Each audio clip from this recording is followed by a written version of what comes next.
leia o trecho abaixo. A ciência mais imperativa e predominante, sobretudo, é ciência política, pois esta determina quais são as demais ciências que devem ser estudadas. Nessa medida, a ciência política inclui a finalidade das demais. Então, essa finalidade deve ser o bem do homem. Aristóteles, ok? Então, nesse exercício, nós temos, né, a opinião do Aristóteles, né, falando um pouco sobre a ciência, tá?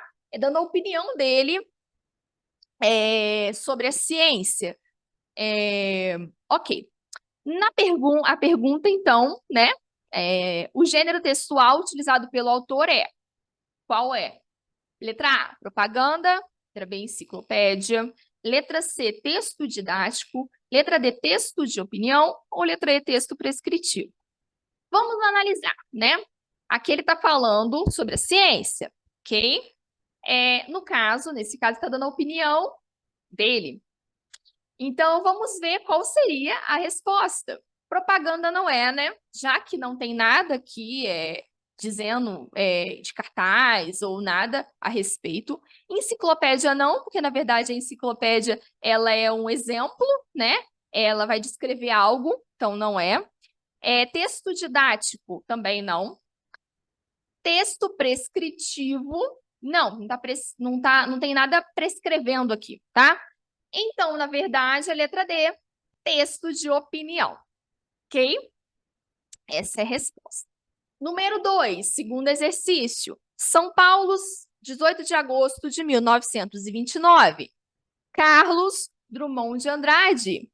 Achei graça e gozei com seu entusiasmo pela candidatura de Getúlio Vargas. João Pessoa. Mas veja como estamos, trocados. Esse entusiasmo devia ser meu e sou eu que conservo o ceticismo que deveria ser de você.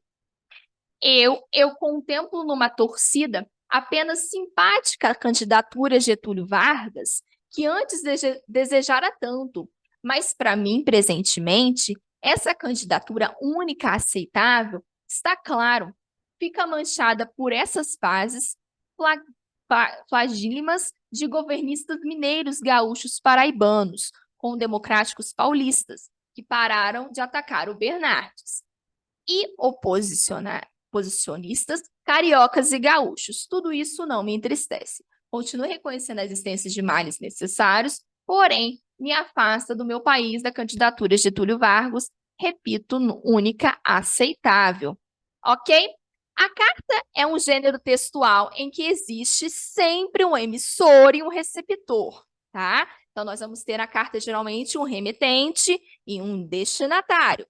No trecho acima, a carta escrita para Carlos Drummond de Andrade revela um exemplo de, letra A, carta pessoal, letra B, carta do leitor, letra C, carta aberta, letra D, carta argumentativa, ou letra E, carta comercial. Vamos lá. É a letra A, carta pessoal, ok? Por quê? Por que a carta pessoal? Ali, né, é a opinião do remetente, tá? Do emissor sobre a política, ok? Logo mais abaixo aqui, nós temos a ata. A ata é um tipo de texto muito utilizado em assembleias, reuniões, conferências e entre outros. Ela é produzida com o intuito de registrar algo, tá? Alguma informação a respeito de uma reunião, de alguma palestra, enfim. Assim, alguém presente, né, fica incumbido de registrar, né, de redigir essa ata. Geralmente pode ser o secretário, tá? Sendo documento de comprovação, né? E que reproduz resumidamente o que foi falado naquela reunião. Em resumo, a ata né, é um registro formal, tá? De um encontro que aponta a pessoas presentes, os assuntos debatidos e as questões abordadas. Principais características da ata: redação técnica, linguagem formal, texto de valor jurídico. Linguagem formal, por quê? Como nós estamos falando aqui, né, no caso de palestras, é aceitável, né? É importante que se use uma linguagem formal e não informal, ok? Estrutura. Como produzir uma ata? Geralmente, as atas de reuniões possuem um livro próprio onde são registrados, né, as decisões dos assuntos abordados. Nós vamos encontrar ali o título, tá? É o nome da reunião, da instituição, por exemplo, do congresso, data, horário, local, né? A data, o horário, o local onde ocorreu, os participantes, os principais envolvidos no debate, os nomes dos palestrantes, tal. Discussão representa o corpo do texto, né? Os temas que foram abordados, as questões levantadas, tá? Conclusão. Para terminar o texto, é apontado as posteriores ações que serão desenvolvidas a partir do debate, tá? Ou seja, é destacada as soluções, as recomendações, as ressalvas. Já que se trata de um texto formal, a gente não pode ter rasura nesse tipo de texto. Então, por isso que, se necessário, é necessário colocar, de repente, algum esclarecimento, tá? Que deverá ser feito no texto. Isso a gente usa nas ressalvas. As ressalvas. Exemplo, em tempo, no segundo parágrafo, a segunda linha, tá? Onde se lê Hamilton, lê-se Hamilton, com H. Assinatura. Depois de lida, a ata, que geralmente está no livro, é, por fim, assinada pela autoridade da instituição. Modelos de ata. Ali nós temos o modelo, né? É a data de reunião para a criação das horas. Aí nós temos aqui todos, né? Todo aqui, né? O horário, o mês. Aí nós temos no ano de, no local, reunir os senhores, o nome deles, todos os objetivos de criação da fundação tal. Então, nós temos o uso dos artigos, tá? Tudo numa linguagem formal, ok? Aí depois, logo abaixo, fundação terá por objetivo, fundação terá como órgão máximo o Conselho Curador e a Diretoria Executiva. Fica estabelecido que o Conselho Curador da Fundação, Conselho Fiscal, o diretor executivo e diretor administrativo e financeiro da Fundação serão eleitos posteriormente à aprovação do Estatuto da Fundação e será encaminhado ao Ministério Público do Estado de Pernambuco, ok? Logo depois nós temos, né, aqui, ela precisa, no caso, ela precisa ser assinada pelo presidente, membro, vice-presidente e o membro, tá? Segundo membro, né? A redação técnica, observação, é um texto que difere das redações literárias. Por quê? Ela utiliza uma linguagem denotativa, tá? Uma linguagem formal, bastante conciso, ok? Então, é diferente da linguagem das redações literárias, tá? Por causa disso, por ela ser documentos oficiais. E também, né, utiliza-se, no caso, a linguagem denotativa. Exemplos aqui de palavras, né, frases, né, de palavras que foram trocadas, tá?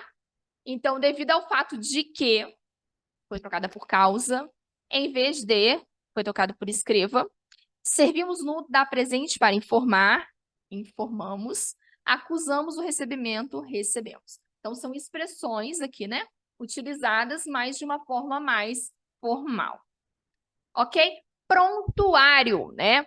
Muito utilizado eles para os profissionais de saúde. Conceito de prontuário. O que é o prontuário? É um documento valioso para o paciente, para o médico que o assiste e para as instituições de saúde, bem como para o ensino, a pesquisa e os serviços públicos de saúde, além de instrumentos de defesa legal.